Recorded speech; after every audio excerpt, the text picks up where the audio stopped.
ভাইজান, আমার তো দেখাই গা শিউরাইয়া উঠতাছে। মানুষ পুইরা গেলে এমন কয়লার মতো হইয়া যায়। লাশের তো কোনো চেহারা সুরত কিচ্ছু নাই।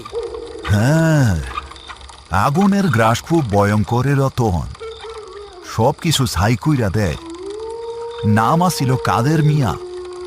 শুনলাম ওই গোডাউনের পাহারাদার ছিল, রাইতে হয়তো ঘুমাইয়া আসিল আর আগুন লাইগা।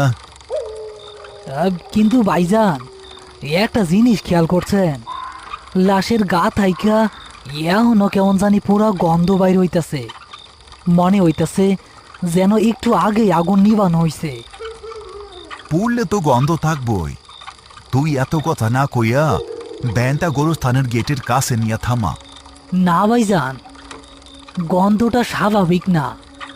মাংস পোড়া গন্ধ তো অনেক পাইছি, কিন্তু এইটা কেমন জানি অনেকটা পচা চামড়ার সাথে তেলের গন্ধ মিশানো। আর দেখেন, চাদরের নিচ থাইকা ধোয়া ওঠার মতো আবসা কিছু দেখা যাইতেছে না? আহ রতন, মাথাটা তোর গেছে। আমাবস্যা রাইতে শ্মশান গোরস্থানের রাস্তায় আইলে মানুষ এমনিতেই আবল তাবল দেখে। চোখের ভুল ছাড়া আর কিছু না। কাদের মিয়া তো কেউ নাই। আমরা দাফন না করলে লাশটা বেওয়ারিশ হইয়া পইরা থাকতো। তাড়াতাড়ি চল। হ হ, চলেন। কিন্তু ভাইজান, পাহারাদার কাদের মিয়ার ব্যাপারে একটা কথা শুনছিলাম। লোকটা নাকি বড়ই খিটখিটে আছিল। আগুনের সময় নাকি গোডাউনের দরজা বাইরে থেকে আটকানো আছিল। পুলিশ সন্দেহ করতেছে কেউ হয়তো ইচ্ছা কইরা। আরে চুপ কর। এই অন্ধকারে এই সব অলক্ষণে কথা মুখে আনবি না। মরা মানুষের বিচার আল্লাহ করব, আমরা না। তুই ডানে মর নে। ওই যে গোরস্থানের গেট দেখা যাইতাছে। ভাইজান, চাকাটা হঠাৎ তো বাড়ি ঠেকতাছে কেন? মনে হইতেছে যেন ভ্যানে একজন না 10 জন বইসা আছে। ভ্যানটা একদম চলতেছে না। তোর ভয়ে হাত পা অবশ হয়ে আসতাছে রতন, তাই আমার মনে হইতাছে। তুই জব্বার বাইরে ডাক দে। দাফনটা সাইরা তাড়াতাড়ি বাড়ি ফিরতে পারলে বাসি।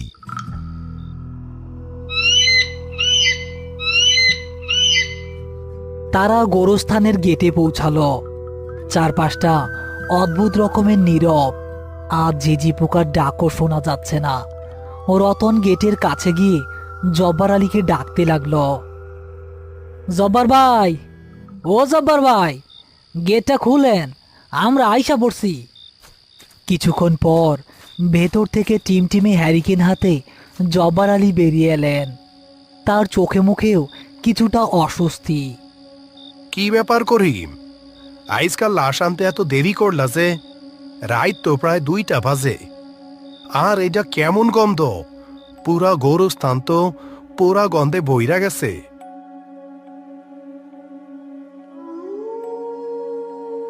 আর কইয়েন না জব্বার ভাই, একটা পোড়া লাশ আনছি। মর্গের ঝামেলা শেষ করতে করতে রাইত হইয়া গেল। জায়গা কি ঠিক কইটা রাখছেন? হ, গোরস্থানের দক্ষিণ কোনায় ওই বড় করই রাস্তার নিচে জায়গা ঠিক করছি। তোমরা লাশ নামাও, আমি যাইতাছি। করিম আর রতন ধরাধরি করে লাশটা ভ্যান থেকে নামালো।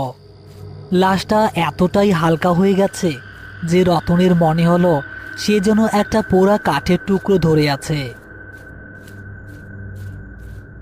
তারা লাশ নিয়ে করই গাছের নিচে এলো। জায়গাটা গোরস্থানের অন্যান্য জায়গার চেয়ে একটু বেশি অন্ধকার। রতন, কোদাল নে, তাড়াতাড়ি কাম শুরু করি।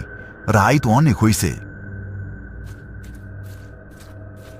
রতন কোদাল দিয়ে মাটিতে কোপ বসালো, কিন্তু প্রথম কোপ বসাতেই সে চমকে উঠল। মাটির ভেতরটা অস্বাভাবিক রকমের গরম। ভাইজান, একটা অদ্ভুত কাণ্ড দেখেন। মাটির তলা দিয়া মনে হইতেছে আগুন জ্বলতেছে। মাটি এত গরম কেন? হ্যাঁ, গরম? কই দেহি। করিম নিচু হয়ে মাটিতে হাত রাখল। সত্যি, মাটি এত গরম যেন তার নিচে জ্বলন্ত চুলা রয়েছে। এর আগে এমন অভিজ্ঞতা তাদের কারোরই হয়নি।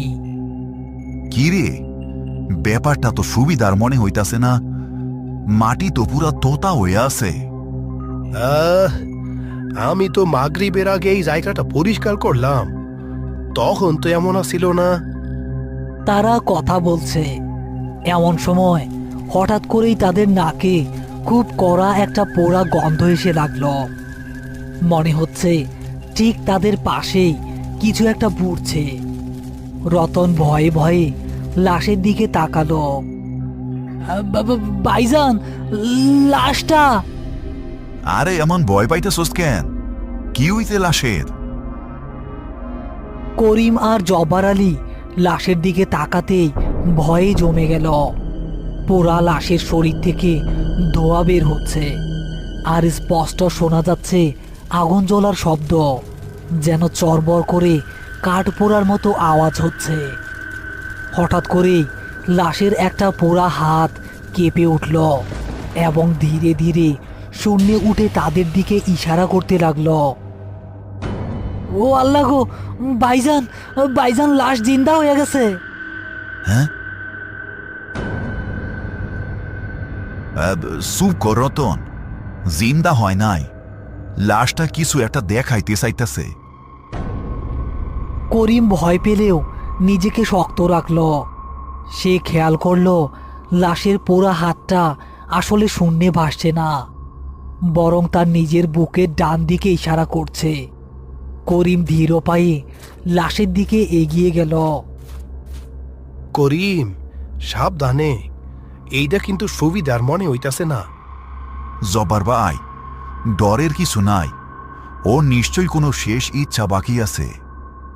করিম লাশের বুকের কাছে হাত দিল। সেখানে শার্টের একটা অংশ কোনো মতে না পুড়ে রয়ে গেছে। করিম সেই পকেটে হাত ঢোকাতেই শক্ত মতো একটা জিনিসের ছোঁয়া পেল। জিনিসটা বের করে আনতেই সে অবাক হয়ে গেল। ওটা একটা পিতলের চাবি, আর সাথে একটা আধপোড়া ছবি। ভাইজান, কি এইটা? হ্যাঁ, এইখানে তো একটা চাবি আর একটা মাইয়ার ছবি। ছবিটা অর্ধেক পুইরা গেছে, কিন্তু মাইয়াটার মুখ স্পষ্ট বোঝা যাইতেছে। চাবিটা বের করে আনার সাথে সাথেই অদ্ভুত একটা ঘটনা ঘটল। লাশের হাতটা দপ করে নিচে পড়ে গেল, শরীর থেকে ধোঁয়া বের হওয়া বন্ধ হয়ে গেল, আর মাটির সেই অস্বাভাবিক গরমও মুহূর্তের মধ্যেই গায়েব হয়ে গেল। চারপাশটা আবার আগের মতো ঠান্ডা আর শান্ত হয়ে এলো। ভাইজান, মাটি তো ঠান্ডা হয়ে গেছে, দেখেন লাশের ধোঁয়াও নাই। আমি বলছিলাম না, ওর কোনো আটকায়া থাকা ইচ্ছা আছে। এই চাবি আর ছবিটাই সেই ইচ্ছা। চল, আগে লাশটা দাফন করি। এরপর আর কোনো বাধা ছাড়াই তারা কাদের মিয়ার লাশ দাফন করল। কাজ শেষ করে তারা যখন গোরস্থানের বাইরে এলো, তখন ভোরের আলো ফুটতে শুরু করেছে। করিম, এই চাবি আর ছবি দিয়া এখন কি করবা? কাদের মিয়ার খোঁজ নিতে হইব। এই ছবিটা নিশ্চয়ই ওর আপন কারোর, আর চাবিটা হয়তো ওর জমানো কোনো সম্বল, যা সে ওই মাইয়ার লাইগা রাইখা যাইতে চাইছিল।